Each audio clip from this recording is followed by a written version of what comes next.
भविष्य की झलक सबको पसंद आती है और हर इंसान ये जानना चाहेगा कि हमारा भविष्य कैसा होगा। आज यहाँ पर विज्ञान के आंकड़ों द्वारा सूचित किए हुए कुछ प्रिडिक्शंस देखते हैं जो बताते हैं कि आज से लगभग 32 साल बाद यानी 2050 में कैसी होगी हमारी दुनिया। तो आइए जानते हैं 2050 के कुछ ठोस प्रिडिक्शन।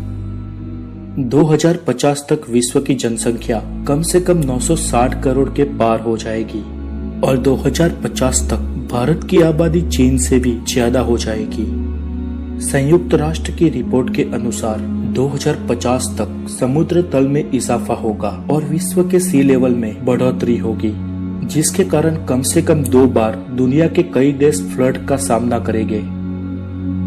अभी तक हम सी लेवल में बढ़ोतरी के कारण 5 बड़े आइलैंड को खो चुके हैं और अगले 32 सालों में कम से कम 2 या 3 आइलैंड जल समाधिवश होने की पूर्ण संभावना है।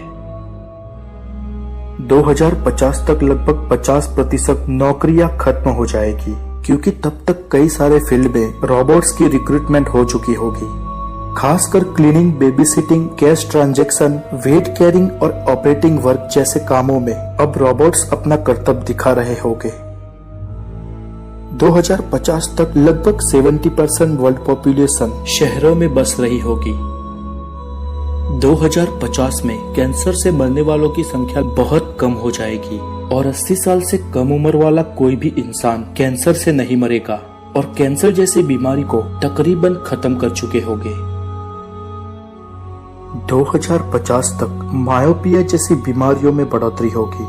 मायोपिया एक दूरदृष्टि की बीमारी है जिसके कारण इंसान को दूर का दृश्य धुंधला दिखाई देता है। खान-पान और लाइफस्टाइल में होने वाले परिवर्तन की वजह से इस बीमारी में इजाफा होगा। 2050 तक आज से ज्यादा लेटेस्ट टेक्नोलॉजी वाले इक्विपमेंट हम यूज कर रहे होंगे, जिसमें मोबाइल और दूसरे गैजेट्स आज के मुकाबले ज्यादा एडवांस होंगे और हमें वर्चुअल रियलिटी का अनुभव करवाएंगे। हम अपने घरों में भी आज के मुकाबले कई ज्यादा इक्विपमेंट्स का उपयोग कर रहे होंगे। 32 साल बाद प्लेन का सफर और ज्यादा आरामदायक होगा। तब हवाई जहाज बहुत बड़े होंगे और आभासी यंत्र व्यवस्था के कारण हम प्लेन के बाहर का दृश्य बड़ी स्क्रीन पर देख सकेंगे। तब ट्रेन, हवाई जहाज, स्पेस शटल और रॉकेट जैसी चीजें आज के मुकाबले अत्यंत ज्यादा तेज गति वाली होगी, जो बड़े कम समय में अपना सफर तय करेंगे। आज के लिए